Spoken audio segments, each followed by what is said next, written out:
Coming up on today's show, the latest on the Academy F4 Phantom build. We'll be showing you how we're getting on with that one. Team builds from Stefan, working on the Bismarck at the moment, so you've got part 2 of that one on the main site to look at. And Jonas's Zero that he's doing in the forum, that'll be out onto the main site this week. We've got all the news from around the web.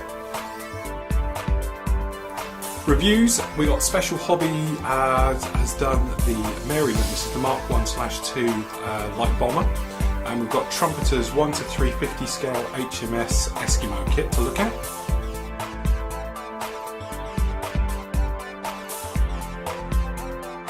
And we've got the next part covering the Battle of Britain from RAF Hendon.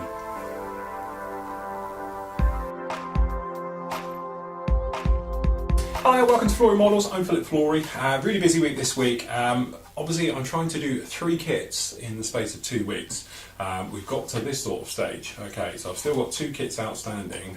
We are now Thursday late afternoon. Normally I do this in the morning. We're a little bit behind because we've got the builders starting to do work on the other side of that wall. We've got a carport thing going on the other side of this wall. They start tomorrow, so filming could be a little bit hit and miss. Might have to do it overnight, okay, to get them all in. But the mission is still on. We want to get all of these ready for paint by the time we go to Vegas. Okay, so technically we've got 9 days as we sit here now, and I'm away for 2 of them out of that. So actually we've got 7 days to get 3 kits built. So we've got to get the Hawk kit built, we've got to get the F117, and the idea is you guys can catch up that when I'm away, because I'm going to be away for about 3 weeks, or 3 Fridays if you like, okay? And then by the time I come back, I've then got a week then to get these painted and all looking lovely. So you've got something to watch when we get back. So anyway, it's proving to be quite easy at the moment. This kit is the Academy F4 kit. Absolutely fantastic. You know, it's one of those ones where for years we've had the Hasegawa kit and you had the split seam down the back and, you know, worrying about obviously getting that correct and having to rescribe the spine and everything else, and then obviously intakes and things in there. This kit goes together the same as the 132nd Tamiya F4s, so it's a lot better. 1-piece top roof on there, really easy to do then, so we don't have to worry about the seam line. The cockpit drops in from underneath, which is pretty easy. The only thing is down here we've got a lot of a bit of filler work going on here. To be honest, I've gone totally over the top of the filler, but I'm looking at it this way, it's going to need doing, so I might as well just plaster it in there and we'll rescribe and re-rivet afterwards. But that said, I have to say the cockpit now has, how well you can actually see this, has the glorious Hasegawa F4B cockpit shoehorned into this. I say shoehorned in, really no problems at all. It went in really, really easy. A couple of little trims for the rear cockpit section, but apart from that it went in absolute dream, no problem at all. It does fit. So if you have got that one lying around, you can save yourself a little bit of money and pop that one into this kit with no problems whatsoever. Apart from that, I have to say I've had no problems with it at all. It's gone together really, really nice. So if you are thinking about this kit, it is well worth the investment to go out and get it. And then obviously we've been playing, got the longer one here somewhere, here it is. We're going to have this one on a stand. So what I've done, I've inserted a bolt and it's been secured onto the inside now, so now it will be on our stand and it will look something like this, okay, and it's nice air-to-air refueling pose just like that. So we've got that filler drying. As soon as this new show finished, I'll be getting that off, rescribed, sanded down, and then getting the back end of it all together and the wings on and everything else, so then I can start making headway on the other kits. But that one's coming on really well. So part 2 is up on the site now. You can go ahead, members, and you can watch that one.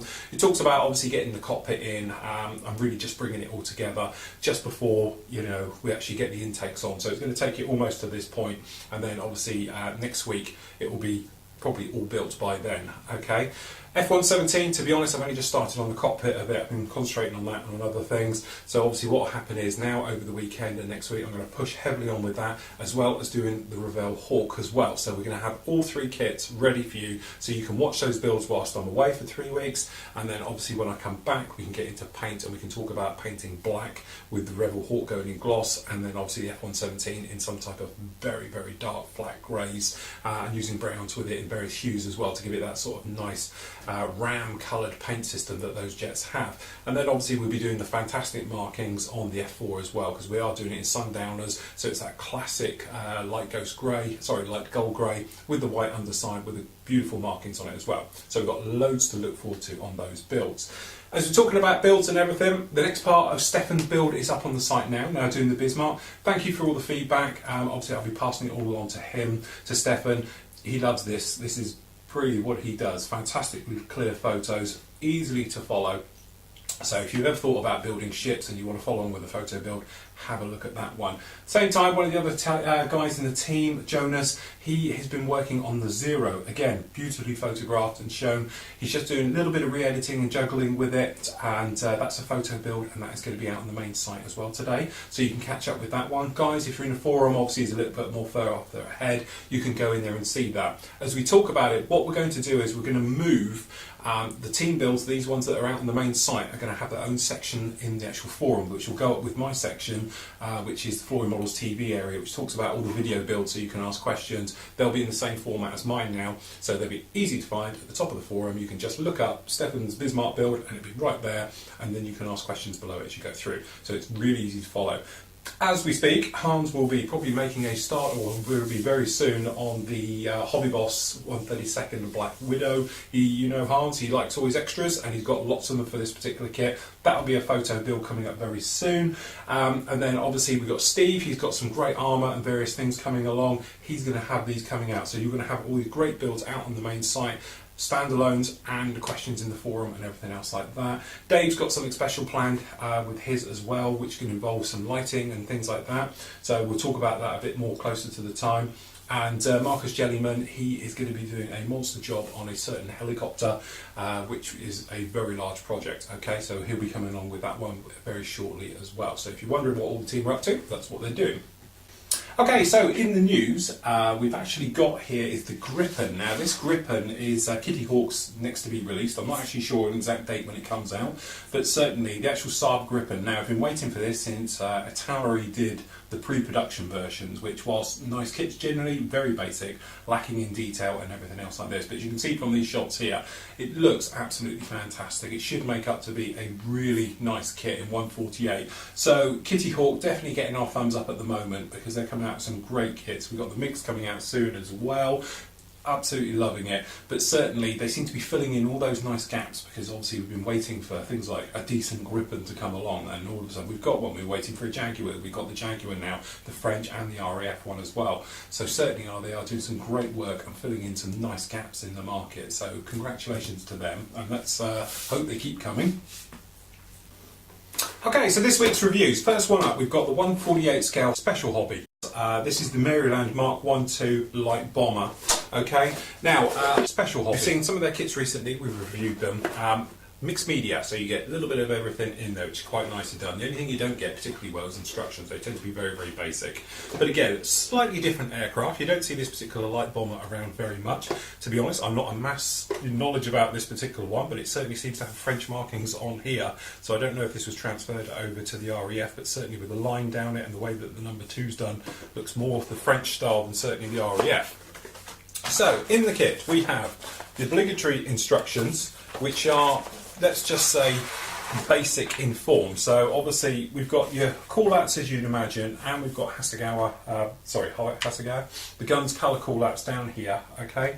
Talking about obviously the frets, various things, and then into our instructions as you can see down here. So it's a little bit busy, okay, but it is showing you all the ones. So we're showing obviously for the cockpit interior, the detail and everything in, using obviously photo etch parts with the normal plastic parts as we make our way through. The engines, okay, a little bit sort of basic and things like that, but you'll see those in a moment. Something a little bit special and going through. So generally, although it's a small little, basically A4 sheet paper fold out, it's not bad. It's showing you everything that's needed. And then we've got talking about it right the way down here. So we've got the various markings, and we've got the colour call-outs below as we go right the way through. So, and then obviously a little bit about other kits they do. So, in the box, we get one big bag. Just move the Phantom.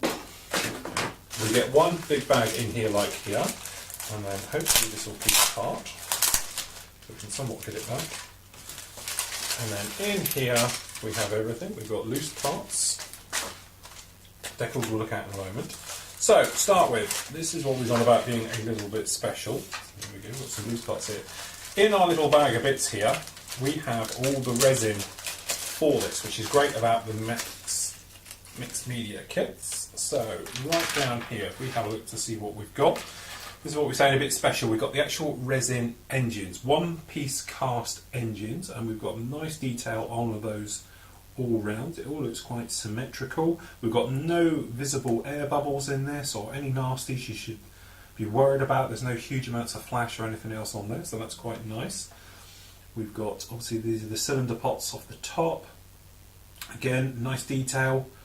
Got a little bit flashy around the back, but to be honest, this is how it's released from the actual mould itself, so you don't worry too much about those all the way through. We've got the radio gear, say cast resin block here. Again, nice detail all on those, and all the other little items. We've got the exhaust pipes. They're not hollow all the way through, it's just the first stage, but again, they're very nice and round. We've got no seam lines on those at all. And we've got a little gun down the back here. A little bit of flash all around it. You're going to have to be very careful as you trim this off, but certainly not bad detail just like that. It just worries me when you have them all in a bag like this that bits get snapped off. You know, I've seen it far too often. It would be nice if they were actually padded out with a little bit of foam just to hold them in place. Okay, and I know somebody will jump in now and say, well then that's when things get broken off, but if it's weak foam it goes through. But many times I've opened up a bag just like I've done there, and you'll get a tiny bit down here and you think, oh, it's a bit of rubbish, and you flick it away and it turns out you need it. So been there. So now that's why I'm always very, very cautious about bags and everything else. So the clear parts. Again, with nice little resealable bags. So looking through, we've got no webbing whatsoever on these. That's quite a nice little touch there. Very nice and clear. So the actual framing is raised, which is nice because it's easier to do, because you can put your mask onto this one then and line it up with this raised detail, or certainly if you're putting it on your own you can place down and cut around it with no problems at all. It seems to be pretty good clarity. It's a little bit cloudy, it's a little bit thick, certainly on this front nose one, but it doesn't look too bad at all when you line it up with the grid underneath. It's not too much distortion in that. Certainly the side windows are absolutely crystal clear, these here, and everything else. These lights as well, they're a very nice touch. Tiny little bit of flash, but as you said, we expect that. This is what we call sort of a limited run or short run kit. Very nice recessed details all along here. Okay, all seem to be pretty much even. Okay, we've got a tiny little bit of raised areas as well. Okay, running through. Nice detail on the actual ribs. We've got down the back here and all the way through. So we've got some detail around these cowlings, riveting, small little bits of raised detail as we're working our way through. Quite chunky ejector pin marks, but we don't worry about those because they're on the inside. Main fuselage again, obviously recessed, got a little bit of flash around the tail we wouldn't worry about. Little ejector pin mark over there, a little bit of bumping, there's a little bit of texture there on this actual wing root, so you might want to sand that off as you go around that one. But again, it looks very, very nice. It was all very sharp. Very nice recessed panel line. Nice framing on the inside. Again, we've got some ejector pin marks, but not where they matter. Obviously, this framing down here and here is all clear. So obviously, this area you won't see. Okay, so again, not bad. Okay, this is probably one of the best ones of theirs I've seen. Main sprue with all your little bits. So we've got a little bit of flash, to be honest, all over the parts. But as you said, here we go. Prop here, you can probably see you've got quite a bit of flash around there. Alright, so we've got nice detail, floor plan, very nice, okay, it's obviously recessed. Raised details on the instrument dials, that's no problem, you can quite easily dry brush them up to a high standard and going through, so that's all very nice. And we have the wings, just keep those bits definitely together. Okay, so we've actually got all recessed on these lower parts of the wings. Again, we've got these access panels, are all very nicely in register and everything down. So again, not bad at all, I must admit. It's a little bit thick, it's a little bit flashy. If you're ever wondering what flash is, if you look down here, you can see this. This is where it obviously comes together, very, very small gap, and it leaks. Okay, it's obviously under pressure when it's injected through. Okay, and obviously if it's not exactly together, you get a tiny little bit through. But as long as it's not on a part, okay, it's no problem. Even if it's on a part, usually it's pretty easy to clean up. It just tends to be if it's a little part and it's got loads of flash on it, it means you've got to get in there and scrape it around. And if it's something that breaks easily, it can be a little bit of a problem. But there we go, that looks all very, very nice. So, just a quick look at the photo etch. I won't get these out for obvious reasons, but down here we've got some nice harnesses, we've got some wheels, we've got an access ladder, some grills and venting, things like this, and obviously we've got some stuff there for the undercarriage. Basic, but totally exactly what you need. Okay, the decals, again, I'm not going to whip these out, but they are separate bags. They look pretty much all in register from what I can see, obviously being down here, and they look of good quality and everything else. So all in all, if you know, Hobby Boss with their Hobby Boss, Special Hobby, sorry, get this right, they produce what I would call limited run kits. Okay, they're not like a mass manufacturer that's chucking out thousands of kits and everything else, but what they do specialise in is this type of thing where you're getting resin, photo etch, markings of an aircraft you normally wouldn't see. Okay, so you sort of almost allow for it not being perfect, and that's where you come in as a modeller to actually make it perfect and bring it all together. So it's exactly what you get with this kit. Okay, so next up this week for review, we've got the 1 to 350 scale HMS Eskimo destroyer from 1941. Obviously quite small. I'll be starting on ship kit soon as we get back from Vegas, and after seeing Stefan's amazing job on his Bismarck, it's sort of very interesting subjects. Now, I am reliably informed there is a small problem with the front deck of this particular kit. Now, I don't know anything about it, it's only what I've heard, but apparently White & Models are doing a fix for this particular problem with this actual kit. So we'll have to see what they come up with. As you can imagine, it's quite small, and I won't dole this out of the sprue, but as you can see, we've got nice porthole riveting, detail going right the way through. The actual area itself all looks pretty nice. We've got no centre seam, so I'll say this is a one-part mould, just putting it down just like that. And as I say, for size-wise, quite nice for your desk. You know, you're not going to be taking over anything massive, certainly like I'm about to do with the one I'll be working on, and Stefan with his. Parts themselves, obviously we haven't got thousands in here, okay, but looking at it, we are completely flash-free. We just whip open the bags. So we've got down here some of the superstructure parts, looking nice detail. We've got detail there for obviously the doors, we've all got handles. Porthole detailing, there is a tiny shadow to each of them, obviously where they are, the actual mould is, but it looks quite nice. They've even got the little arches over the top of the windows to stop water coming in.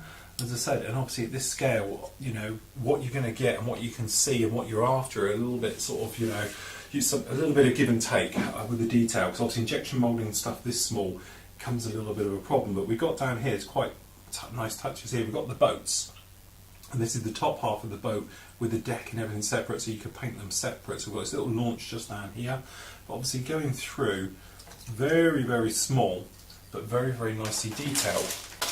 Now, if we just whip one of these out.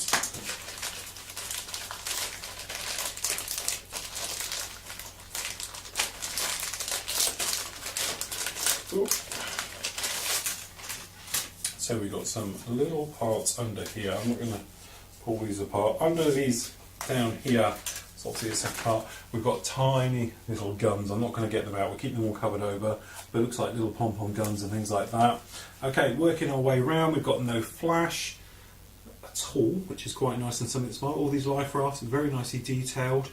Okay, the guns, okay, we've got a tiny little bit of flash in there, but I won't worry about that. But again, nice detailed, crisp parts.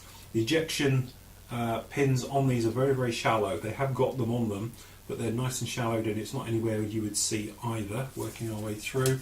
Even things like the lights and everything else, all very nicely moulded. This one is just a twin.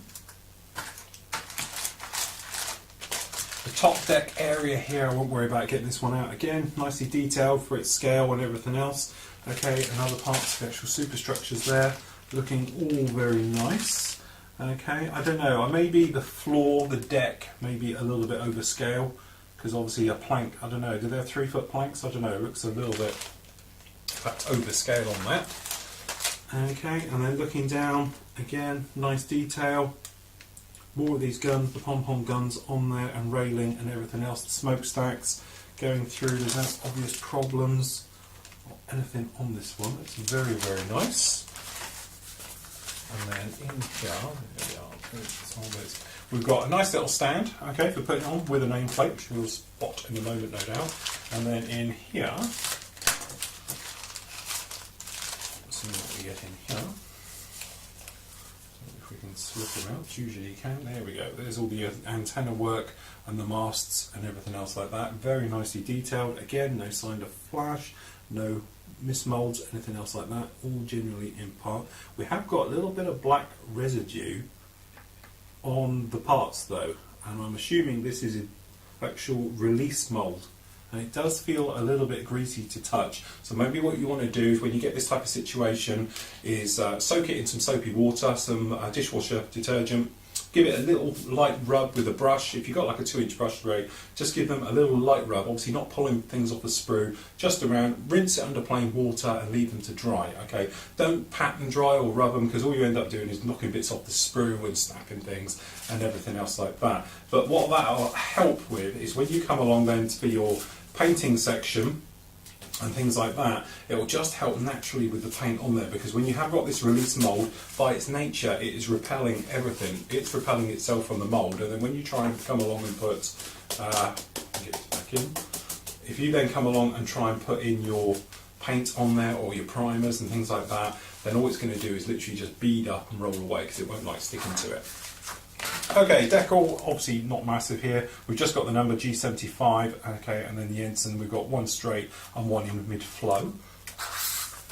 And then we have, that's just going to be the blurb, I do believe, and the sheet. So this is our colour call out for it. Okay, again, you've got your standard colours for everybody on here, as you can imagine, with all of theirs. Okay, the camo marking, a little bit different the way it's coming up and rolling down. Okay, and the call out, so pretty nice little ship, nice detail on there. Okay, instructions, there it is. I was actually slightly worried because I did see it on the box that it came with photo etch. Okay, the photo etch parts, rails, almost a must with any type of scale like this. Okay, if you haven't got it, it just looks a little bit odd. So there we go, that's all our rails. We've got the antenna equipment, we've even got chains going through, and we've got ladders. And these little bits for up around the actual the funnels and everything else with it. So again, that's the bit we were looking for. Okay, call outs themselves. So we've got the parts layout. It's been bifolded, it's a pain. So going together, as you can imagine, opening up a few of the holes. Okay, we've got a little bit of the section between the front bow, okay, and the aft section going through, making up the stand. Okay, we've got knocking up the guns. Talking about the photo etch parts just up here, and then working around more of this photo etch going on, but obviously you put them on afterwards for the painting. Okay, and then going through. So as you can imagine, there isn't much to it because of its scale. Okay, but that's where you come in as a modeller, and you can either add little details, obviously like rigging wire, which I would highly recommend knitting in elastic for doing this after doing World War I rigging. Okay, and using it for things like that.